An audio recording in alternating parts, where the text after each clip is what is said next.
Selamat datang dalam podcast Skolastikat MSC Pineleng. Salam Hati Kudus. Sobat Hati Kudus yang terkasih, jumpa lagi bersama saya Frater Sergius Mila MSC. Kali ini saya ditemani oleh seorang frater skolastik yang baru pulang dari pastoral. Paling teman-teman penasaran kan mengenai frater yang satu ini, dan sekarang kita mempersilahkan dia untuk memperkenalkan dirinya. Terima kasih, Egis. Frater Egis. Halo teman-teman semua, jadi saya Frater Veki Rahayat MSC. Coba perkenalkan nama atau nama asal. Oh, nama asal. Kalau dari marga itu asal dari KI, tapi kalau dari segi biologis lahir saya bertumbuh besar di daerah Maluku Utara, tepatnya di Jailolo dan sekitarnya. Gitu. Oke, Sobat Hati Kudus, dia berasal dari Maluku Utara. Oke, Sobat Hati Kudus yang terkasih, saat ini Frater Veki akan berbagi pengalaman pastoralnya. Oleh sebab itu, tetap stay dalam podcast ini karena ada banyak hal-hal menarik dan pengalaman-pengalaman yang tentunya sangat sangat menginspirasi kita juga yang mendengar. Semoga. Dan oke, mungkin Frater berpastoral di mana? Ya, saya berpastoral itu di suatu tempat di Kalimantan, tepatnya di Kalimantan Timur, sesuai dengan topi atau kopiah yang saya pakai ini. Wow, guys. Jadi ini lihat topinya. Saya pakai ini bukan hanya asal pakai, tapi memang mencerminkan budaya juga, karena saya mencintai budaya di mana saya diutus. Saya seorang MSC, jadi saya harus masuk di sini. Dan ini topi orang Dayak, tepatnya di Kalimantan Timur, masuk di Mahakam Ulu Dayak. Tapi saya berpastoral di paroki Santo Eugenius de Mazenot, Tanjung Redep, Berau. Jadi lihat dulu pertanyaan di situ. Iya. Nah, situ saya berpastoral di paroki atau disingkat Eudema. Oke, mungkin Frater boleh sapa pastor pembimbingnya Frater dulu dong. Oke, jadi pembimbing saya itu ada dua. Kenapa ada dua? Karena yang satu tuh setengah semester lalu diganti dengan satu lagi. Nah, pembimbing yang pertama itu Pastor Yosef Basilius Pontuan MSC, yang sekarang sudah menjadi pastor paroki di Tuminting, paroki Tuminting, dan digantikan oleh Pastor Agustinus Maming MSC yang waktu itu menjabat sebagai pelaksana tugas di paroki, hanya sebagai PLT sementara, menunggu ini pastor paroki yang datang, yang hari ini kita rekam tanggal 1 September, Pastor Stefanus Tri Supriyationo MSC yang resmi sudah menjadi pastor paroki di sana. Oh, mantap, Fra. Dua pembimbingnya. Ya, selama dua semester ya kalau mau kan setengah ya. Baik, Frater. Ya, kalau kita tahu bersama bahwa ketika turun di pastoral itu tentunya kita mengalami banyak pengalaman. Kita itu suka duka, entah itu senang, bahagia. Mungkin itu semua Frater alami di sana atau bagaimana? Namanya sebuah pengalaman pasti itu ada, teman. Oh, ada, iya. Ada DP senang, ada DP suka, lalu ada juga sedihnya, dan sedihnya berujung tangis, itu banyak. Nah, begini, sedihnya itu seperti apa loh? Sedihnya itu kalau bicara pengalaman pastoral, sedihnya itu ketika kita sudah diutus ke sana dan harus kembali. Itu sedihnya. Sedihnya itu kita harus kembali, meninggalkan yang sudah kita sayang, yang sudah kita, ya bisa dibilang kita rawat, kita bina, dan itulah kekasih sebagai misionaris, mencintai tapi harus melepaskan. Jadi cinta tidak mengikat ya. Betul sekali. Ini sayang, ini kata sayang ini memang punya arti yang luas toh. Betul. Jangan sayang hanya dipersempit dengan memiliki. Ya, betul sekali. Nah, itu pengalaman sedih ya, pengalaman sedihnya Frater itu ketika sudah di sana dan balik kembali ke Manado. Ya, betul. Lalu senangnya dan bahagianya itu apa di sana? Senangnya dan bahagia itu, kalau teman-teman pernah merasakan kalau kita bisa datang merantau jauh ya, saya dari Maluku Utara, Halmahera sana, bisa datang di Kalimantan Timur itu suatu perasaan yang tidak pernah terpikirkan bahwa bisa ada di sebuah tempat yang hanya dulu waktu kita SD hanya lihat Pulau Iwo, ini Pulau Kalimantan, dan tiba di situ dan melihat begitu banyak umat yang sangat mencintai kita, apalagi para frater yang sedang menuju pada jenjang imamat. Nah, itu sebagai satu kita bisa rasa karena umat begitu perhatian, itu rasa bahagia tersendiri bagi kita yang sudah meninggalkan kampung halaman. Anggapan merantau di tanah Ya, orang, tanah orang. lalu orang itu sayang sama orang, jadi itu ada rasa bahagia sendiri ya Frat ya. Wah, luar biasa ini. Lalu selama menjalani pastoral itu apa sebenarnya yang membuat frater itu kuat?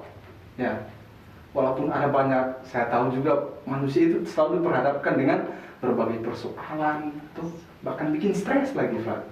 Jadi sebenarnya apa yang membuat frater jadi kuat itu selama berpastoral 1 tahun? Ya, jadi yang menjadi kuat, yang membuat saya kuat itu karena cinta. Cinta. Love, dengan mencintai itu yang saya rasakan, saya menjadi belajar mencintai dari orang yang memanggil saya. Siapa itu? Yakni di belakang.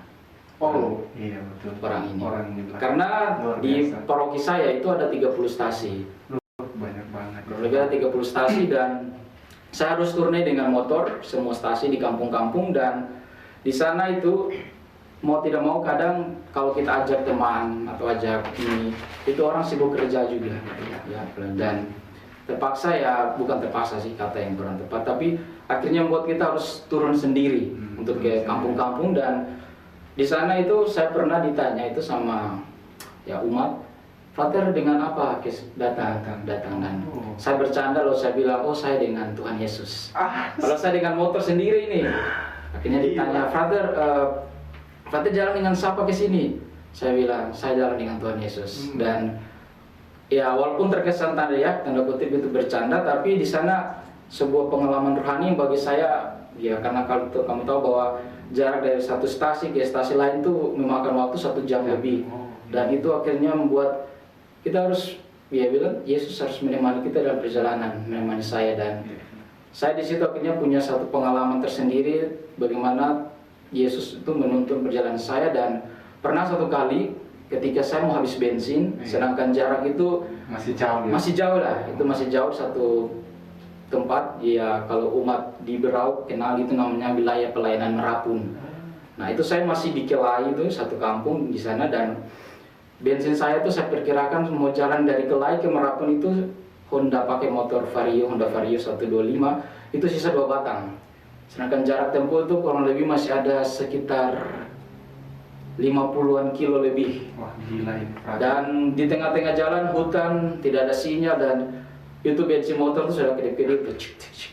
Dalam hati saya cuma bilang, Tuhan jangan sampai saya harus dorong ini motor, karena kalau sampai saya dorong, bisa-bisa ibadah yang akan umatmu sudah tunggu di sana itu bisa lalai dan bisa mandek jadwal. Dan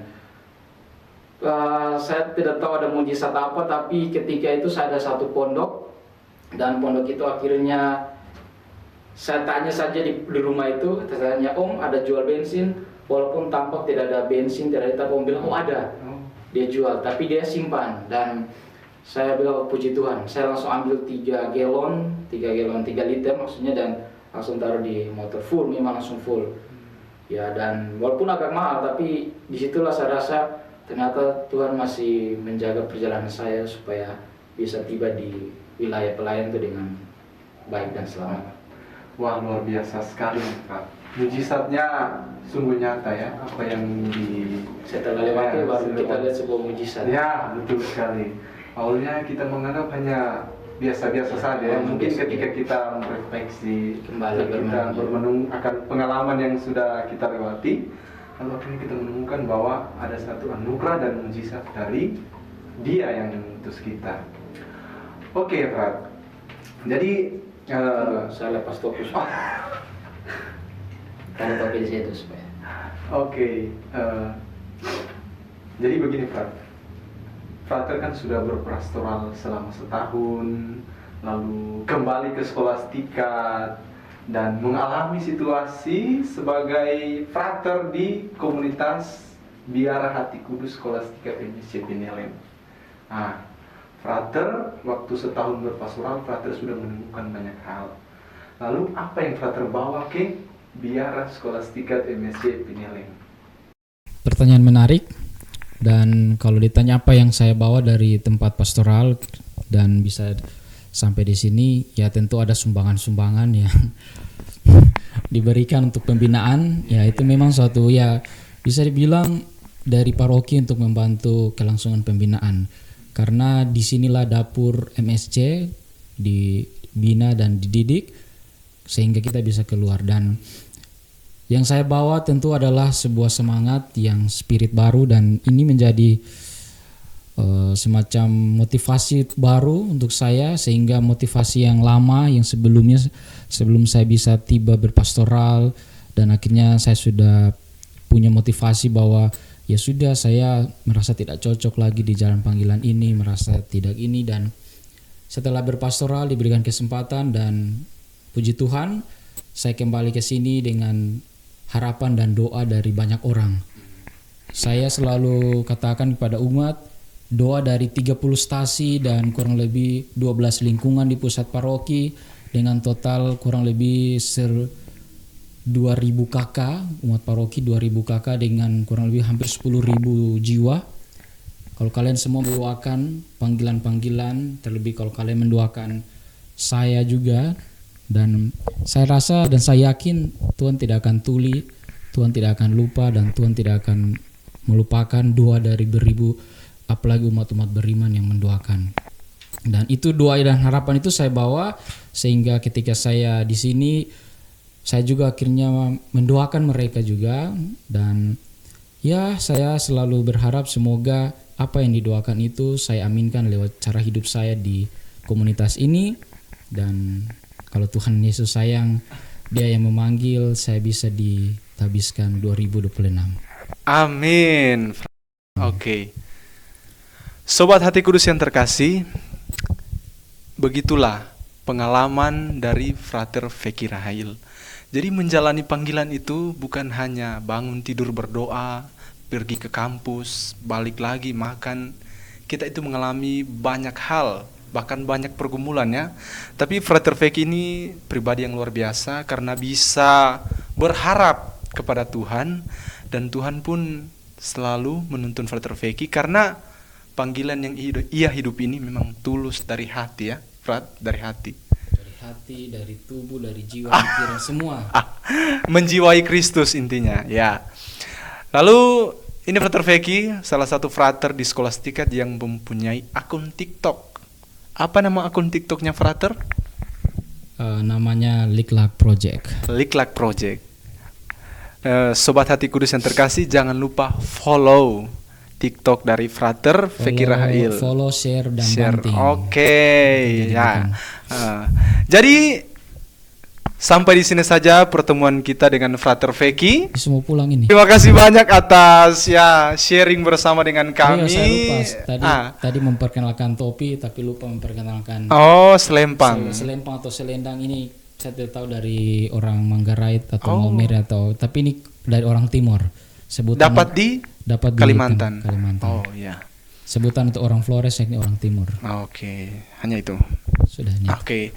Jadi terima kasih kepada Frater Feki yang sudah mau berbagi pengalaman pastoralnya. Tentunya sangat menginspirasi dan meneguhkan saya. Semoga.